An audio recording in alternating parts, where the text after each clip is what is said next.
مشاهدينا الكرام، كيف امسيتم؟ لعلكم طيبين ورمضان عقب كريم عليكم. حلقة جديدة لكن تختلف تماما. معاي ضيفة في الاستوديو. اي والله معاي ضيفة عديد في الاستوديو. مرحبا بك استاذة نضال. والله ذاتي انهيمت وكده قلت ضيفة دي بس بتلفت للضيفة وين. حباب المشاهدين الكرام وحبابك البشرى والدار دار المشاهدين، واحنا الاثنين انا وانت ضيوف عليهم الليلة. ليهم التحية. نحن زي خصصنا حلقة هي مطلوبة اصلا، طلبوها الناس انه يكون يوم لتمحيص لينا براهنة. عرفتي؟ على الأقل الناس يعرفونا أكتر، يعني زي ما بيقولوا. فالناس داير مثلا يعرفوا نضال بدت كيف، بدت 200 جات من وين، حاجات الصغيرة صغيرة. الليلة الحلقة دي يعني حلقة فلسفة ساي بالضبط، ما فيها أي موضوع ذاته كدي نظمي ساكت بس. أول حاجة المشاهدين حبابكم ونضال حسن الحاج عبد الله. بديت أكتب عمري 10 سنة، وهي ما كانت كتابة، كانت حاجة قلتها في لحظتها وسألت الناس اللي حواليني إنه سمعتوا الحاجة دي قبل كده قالوا لي لا، فقلت خلاص دي قصيدتي أنا. من ديك لقيت روحي إنه أنا قاعدة أقول شعر. كده كيف أنت نضال من وين أنت أصلا؟ أصلا أبوي من ولاية الجزيرة رفاعي. ريفي معتوق قرية أبو مريخة محتمدية المناقل أو محلية المناقل هسه.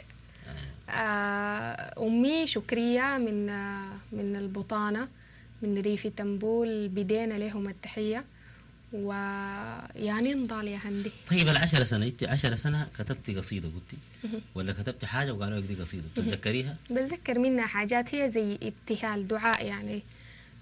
بقول يا ربي يا ربي زيل عننا الكربي، أحسن لي في مثواي وبارك لي في دنياي، أرجوك يا ربي فلا تخيب رجاي. يا ربي يا رحمن زيني بالقرآن بالتوبة والغفران، أرجوك يا ربي سيرني في دربي واجعلني في حبي لحبيبك المختار يا ربي يا غفار. فدي الحاجة أنا هي قلتها كغنية، ما قلتها أو كمدحة، يعني هي أقرب لأنها مدحة. قلتها هي ملحنة. فقمت جيت سألت أمي قلت لها ما سمعتي دي قبل كده في تلفزيون ولا كده؟ قالت لي لا. سألت أخواتي قالوا لي ما سمعنا. فقلت لهم والله أنا دي قلتها براي لقيت روحي بقول فيها. دي من هنا بقت نضال بتقول شعر يعني. لكن صراحة ما اهتميت به إلا في يعني ما بعد سادة أساس، اللي هي بعد ما خلاص بقت في حاجة اسمها الدورة المدرسية والمشاركات وكده، وحتى ما كنت بشارك بقصايدي. التحية لأستاذتي محاسن، يمكن هي في يعني من الناس اللي ساعدوني عشان أنا أقول شعر. أول قصيدة حفظتني ليها وأنا في سنة سادسة كانت هي التحية للشاعر التجاني حاج موسى، وهي كانت جواب للبلد. أنا شاركت بها في واحدة من الدورات المدرسية والحمد لله كنت الأولى في على مستوى المحلية وكرموا المدرسة، فليهم التحية. كان جميل. يعني في ناس بيسألوك إنه نضال دي بنظامها الدراج ده الله يديك العافية متعلمة يعني كتر خيرك ولا فلسفة مدينة ساكنة؟ والله هي بالعكس، يمكن كلامنا ده كله احنا ما فوق المدينة يعني إلى حد ما. يمكن الحاجة اللي ما عارفينها كثير من الناس إنه عربية الخلا دي هي اتولدت في المدينة في أم درمان في ثورة الحارة الرابعة، واتربيت في أم درمان. ورجعت لما رجعنا البلد عشان نبقى سكنة رسمي كان أنا عمري 14 سنة، يعني باعتبار يعني شخصيتي نضجت إلى حد ما. بس باقي الحاجة اللي استجيته من هناك حتى لكن في السنين دي كنت حريصة على إنه أعرف حاجاتنا في البلد. طيب وبعدين الناس اللي بيجوا من البلد بقعد بحبسهم في البيت، يعني إحنا الضيوف اللي بيجوا من البلد للخرطوم بتلقاني بس معاهم، يعني دي معناتها شنو قلت لي شنو قلت كده، والحاجة دي الحمد لله ليه هسه عندي، يعني اللي بيغلبني كله بسأل منه. هم القرية دي مواطن، طالما المواطن جاكم في محلكم وجايب معاه حاجات نقل لك ثقافة بنظاميه. نضال ادينا 4 رباعيات كمان رباعيات بمزاجك. لسنات السيوف التاوغن ليه دمه وسمتته توب شكر بستر بنيات عمه، ربوا عليه رضا الربا ومعاه رضا ومهدى بالبفرز الجين فحيحه وسم دقات قلبي نادت بو ومشى وطنشة باسط ايد جفاه ويتحنوا مني كنشة، انا اللي خلاني فيه قزاز غرام ومنشة كونه الفارس اللي العركة ما بينشة، ودودا عندي سيد حارة وسلالة مك، عندي العنده للشبك العواصم فك، عندي البكسر الرقبة وبشق الفك، وعندي ساعة الحوبات عليه والرك، خالد سموه ما بكركولو يا خلود. عشان هو الدكر الحر والله سمى الدود. خالد ود مكوك شندي البخلهن جود جن العطاي سليل البيفزع والمغارود. البشر خليني أقلع منك المايك دقيقتين وحي الصغيرون خالد جناي زي ما بقولوا أماتنا. ويمكن هو تحيتي دي هسي ما بيعرف لاشي، لكن إن بقى اليوتيوب ده في ليه يوم وداك بيعرفها. التحية لكل المشاهدين ولكل أولاده. طيب أنا أستاذنك ناخذ نمة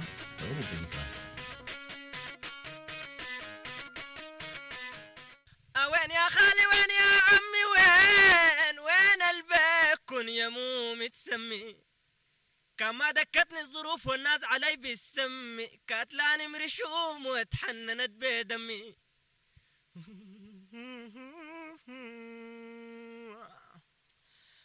أهل الكبار قالوا ليتي ويم لنزايع عينك للذهب في الصفر بتبايع البت زي تسال بشار الطايح خلت قلبي زي توم التلاتة الضايع.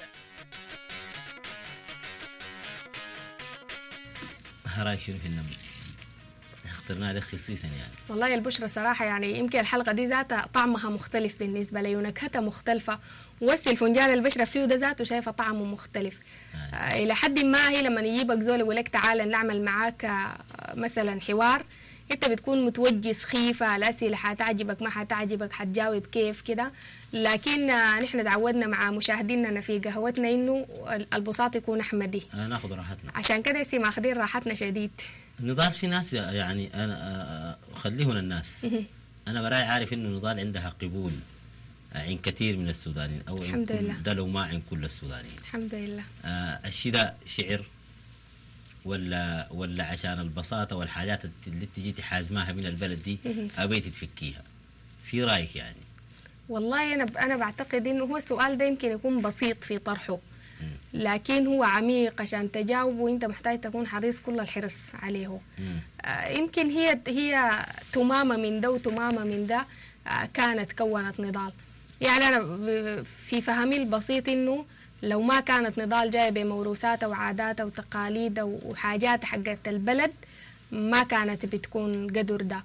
ومع كده في كثير من البنات شايلات عاداتهم وتقاليدهم وموروثاتهم وما بيكتبوا شعر لكن ما عندهم وجود، عرفتها؟ فأنا بعتقد إنه الشعر كمل البنية بنت الغرية الجاية من الغرية وشايلة حاجات غريتها دي. فخورة بها شديد والله، فخورة بها طايرة بها السماء. سعيدتي فخورة بالحاجة دي. نحن في برنامج قهوتنا طبعا الليلة تضيف علينا كدي في برنامج قهوتنا. رأيك شنو في طقطقين البن ده يعني؟ طقطقة البن؟ اي ممكن والله ولو انه قصة البن طقطق دي قلناها في قهوة قبل كده، لكن بما انه الطعم مختلف خلينا نقوله ما في مشكلة. البن طق طق طق طق في النار. البن طق طق طق طق في النار وانا بيك طقطقت اللهفة خمار وشربتك بكري محبة وريد. شربتك بكري محبة وريد، تنيتك وبيك غنيت أشعار وبركتك غاصت جوف الحين تلتع، وفجأة بديت أحتار الرابط بينك وبين البن متوحد فعلا ولا هزار. يا سيد البن والبال والكيف يا منجل خلى أسايا نظيفنا بين دقات البن بلقاك زول ما بتلوم في حق ضيف شقيش الغول اندس وراي تمرق شايل لك درقة وسيف تقطع لحظات الغول بالصح تدحرج بين صحرايا خريف يا زول يا كيفك يلبي طعم البن غنيتك ليل بتقرية فصاح كيفك يلبي طعم البن غنيتك ليل بتقرية فصاح وزي ليش شايلين الهم في كل شهيق وزفير افراح ومركتك مني تحجي الليل نومت الظلمة وجيتني صباح يا زول يا صاح.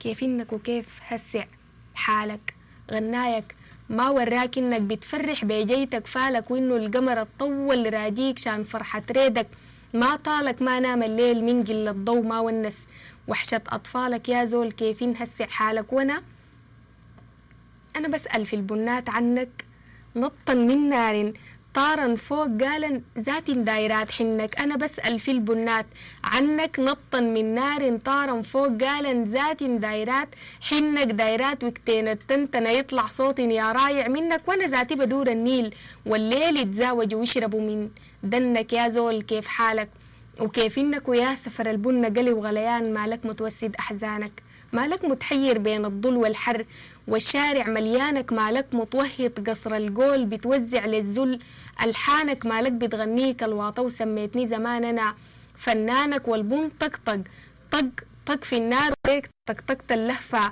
خمار وشربتك بكري محبة وريد تنيتك وبيك غنيت شعار وبركتك غاصت جوف الحنت اللتة وفجأة بديت احتار الرابط بينك وبين البن متوحد فعلا ولا هزار البن ما بدور يقلوه شديد وما بحمل وقتين نار وتقيد وانت بتتمطق طعم النار وقتين نتفارق وامشي بعيد والبن محروق ما بدي طعم زيد وما اشوفك لون العيد والبن بيتقهوج بالاحساس وانت بتتقهوج اي وريد يا سيد البن والبال والكيف البن بتقهوج بالاحساس وانت بتتقهوج اي وريد. والله احنا كده اتقهوجنا تبي قصيدتي تبارك الله ودايما نتقهوج انا والمشاهدين معنا الدرجه والسيف دي. انا حتى دايره اتقهوج معاكم. ناخذ لنا الطربي حكتي ونجي راجعين ثاني عزيز المشاهد.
الراعي الماسي لهذا البرنامج بن الفنجال طازج مضمون وعلى كيفك موزون من كوفتي.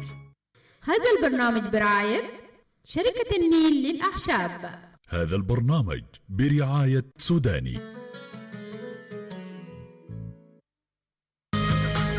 بشروق الشمس تمتد أيدينا الخضراء لتجني بعناية أجود حبات البن، فتحمص بدرجة حرارة متساوية، فيعبأ بتقنية عالية ليصلكم أكثر نضجاً. ما صنعنا يصير جزءاً منا. بن الفنجال طازج مضمون وعلى كيفك موزون من كوفتي. سمحة ومظبوطة. خلصي انت الملاح وانا بسوي السلطة. الليلة عندي عزومة وجيت اساعدها. الحقيني رجلة ما مظبوطة وخد رجلي بتشمت تطرح فيني. ملحوقة خدتي مكعبين مرقة دجاج ماجي على كيلو رجلة وما تزيدي منه، تطلع الحلة سمحة ومظبوطة وحماتك تفرح بيك.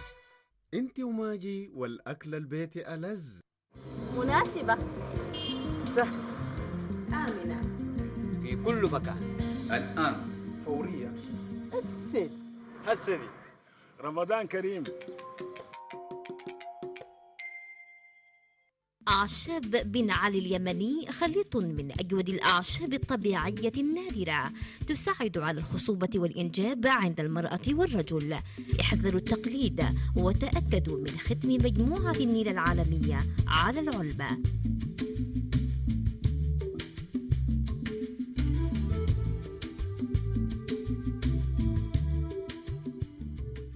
عدس إحسان. أنا معروفة بألذ صحن عدس عشان ما ينجض بسرعة. بلي العدس كم دقيقة قبل ما تطبخيه، وعشان يطلع الطعم تمام ضيفي مكعبين مرقة دجاج ماجي مع الصلصة، يطلع لك العدس حلو شديد ويقولوا دايرينه تاني. ماجي في كل أكلاتي. انت وماجي والأكل البيتي ألذ. فتحت باب الروح لخيرك الواسع، حسيت بجيتك من ريحة القبر في آخر الشارع، من أصوات التراويح سايقاني لباب الجامع، وسمعت النداء حي يا صايم قوم السحر وحد الدايم. فرحتنا ساعة المويات مع أمكم لمانا في جلسة ذكر ودعوات جيراننا يكون معانا. في بلدنا لك طعم تاني يا رب تعود أيامك تاني وميكم يا هلنا يكون رمضان سوداني. بشروق الشمس تمتد أيدينا الخضراء لتجني بعناية أجود حبات البن، لننقلها إلى حيث تصنع البداية، فتحمص بدرجة حرارة متساوية لتفوح رائحة البن الحقيقية، فيعبأ بتقنية عالية ليصلكم أكثر نضجاً وبجودة تحكي عنا. ما صنعنا يصير جزءاً منا.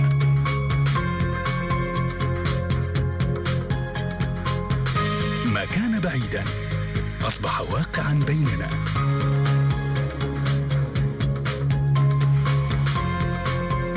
وبمتناول أيدينا.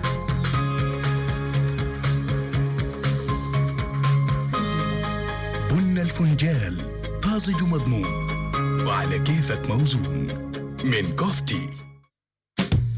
ركز ركز وانت بتسأل عن الجودة وعن الأفضل. وادي الجندي توفي مالك، وادي الجندي خيارنا الأول.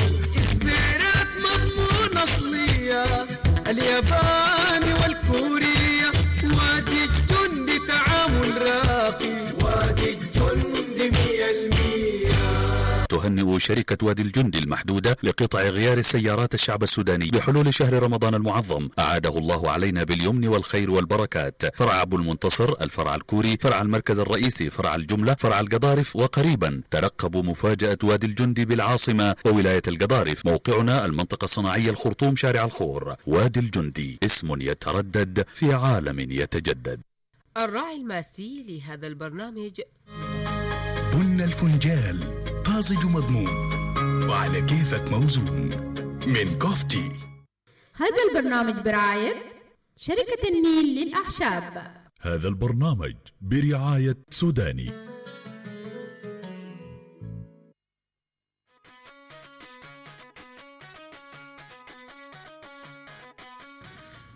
المشاهد الكريم، جيناكم وضيفتي مصنقرة يعني متفرشة الليلة مي عاقباني كله نضال. سؤال أنا واحد من الناس أطعم بالي أطول منك، أنت عارفة الكلام. مي عجباني فوق شنو؟ مي عجباني. لا كده جيفي، أنا بالي أطول منك، كده نجيف هنا وتاني. لا ما نختلف فيها. يلا أنا بالي طويل. يعني حكاية كيف حالك هذول إن شاء الله طيب البشرة. نضال وين؟ أنا الموضوع ده بشوفه عادي يعني. في البداية ما كان عادي، بيزعجني يعني. يمكن قهوتنا الأولى كلها كان بالنسبه لي مزعج، لانه يعني ارتباطنا. في مرات بقول له نضال انا شايله في جيبي، نضال انا كده يعني. وفي مرات بتكذب على البشره. بقول له موروث خليته بيتغسل في الهدان. فبقى ثاني الموضوع ده بقى لي عادي يعني. حيقول لي شنو يعني، حيسالني من شنو؟ لا بيعرف امي ولا بيعرف ابوه، بيعرف له زولا اسمها نضال مسنقره معاي غير كده ما عنده حل يقول. صحيح. فانت لما يقول لك البشره وين ولا شنو بالضبط في الموضوع ده جوابك بيكون شنو ولا هم بيقولوا لك شنو؟ اول حاجه التحيه للمشاهدين التحيه للمشاهدين اللي بيسالونا وين ما كنا يعني من بعض. فصراحه ما بالعكس ما بتضايق يعني يمكن اضحك يمكن يعني جوابي ان بقى زهيانه شديد بقول لهم يعني البشرة ده بس بيباريني محل. فمره من المرات التحيه لكل سوداني قاعد في جده وانا جايه لبيكا يعني جايه من الجده للسودان عشان بيكا. وبعدين يعني الغريبه انه مغطيه وشي. فلما مديت الجواز هو سوداني قال لي نضال حسن الحاج الشاعره. قمت قلت له هاي الشاعره والله جنبه قال انا من صوت دم باريه من هنا قلت دي الشاعره. فاول حاجه سالوني ابنها قبل ما ماشي ليش شنو جابك شنو قاعده هنا من 200 هالبشره وين؟ قلت له انا قاعد البشره يباريني ليه هنا ما في البشره. فيمكن دي تكون من المواقف الشنو الزول رغم الموقف اللي هو كان فيه لكن برضه حاجه يعني حتى في جده بيزعلوني من البشره المخير الله غايته. ما اي احتفال انا غايته اي احتفال امشي بكون شايل هم انه الناس يسالوك ابو شنو مورود خليتها قبلها بتجيكم جايه وراء كده بتكوني شايله هم. بالمناسبه كثير ضربوا لي ناس يقولوا لي سالنا منك البشره وقال ميروده كفاره وسلامتك وانا اكون نصيحه البشره عبد اخير الكذب ولا البشره ده باله طويل لكن بكذب فوقي. انا داير اديك المشاهدين ثاني في كم رباعيه ثاني تختاريه اللي انت بمزاجك يعني. وانا بحب حقة هلا العوض ديك لان انا العوض ما خابر حبه كدي اي لا العوض ما لي درجتي. هلا العوض هي من انت الليله ما بعرف الحاجات الماسكه كلها ليها قصص لكن يمكن هلا العوض من القصص الجميله اللي حصلت لي وانا في اولى ثانوي يعني زولة 15 16 سنه. وانا في المدرسه بقوم بجي بقول يعني في المطعم بتاع المدرسه بقول دايره سندويتش. فهم ناس المطعم عارفين انه زوله دي هلا في الجزيره وكده واخوي بيجي بوصيهم علي يعني. فبيقوموا بيقولوا لي يا هلا العوض السندوتش لقيتيه ويمشي لي لك كسره بيراي وتمرقي. فكنت في الاول شايله الموضوع حزام لكن لما بيجي يعني حتى قدام صحباتي وكده الموضوع كتير يعني حتى المدير وين يا هلا العوض لما يجي يسلم لهم التحيه. فالحاجه صراحه ضايقتني. فقمت طوالي كتبت سلام عروب سلام اهل الجزيره وناس مملكه الوطن كل البلد حراسه من ضفر اصبعه ولاعن سبايب راسه حييت الكرم وانا كنت من جلاسه ونحن اهل الجزيره اللي باللبن مرويه نحن اللي بناتنا الضحوه والظهريه نحن اللي عندنا الكل نفس واحده سويه نحن عشان اعز وطن ربطنا النيه نحن اللي بيقطنا ننافس اكبر دوله ونحن اللي في الحواشات ناخذ اجمل جوله نحن بناتنا تحلف بقسم زي خوله نحن اللي بدمانا بنفضي وطن الحوله وقالوا عرب وبين عامين صحيح ردينا قالوا تخلف صبرنا برضه هدينا قدر المولى صبرنا وشويه رضينا قالوا هلا العوض وليه باخت العسل ردينا يا هو العوض سيد الرجال اللي ما بيخلي لهم قفا ويا هو العوض دخر الحريم سكين وسانها للضبح ويديه ليه كرم الضيوف يا حله ديمه مكفكفه يا دمعه في خد الخلق نزلت بلا ما يكفكفه ويا زول صغير خلاه في حر الهجير شاوي الحفا. البشرى انا عارفاها قلت ايت العوض عشان الشكر الاخيره دي عاجباك بالحيل. انا كان حاسه قولي دار تشكرين انا حاسه لا والله تمام لا انت فزتك في شخصيه العالم جت متلعاها الله العوض نحن العوض واحده ثانيه كده هسه انا دايره اوعد المشاهدين خليها شخصيه العوض دي بعيد دايره اوعد المشاهدين انه نفس الكرسي الساخن اللي خدتني فيه ده ما انا ما بخدك فيه والله بس اللي رجونا ليه اخر رمضان كده نحن قبل ادينا الناس دي النما ولا اديناه النما وديناه ونعرضه وثاني ما اديناه نديه ونعرضه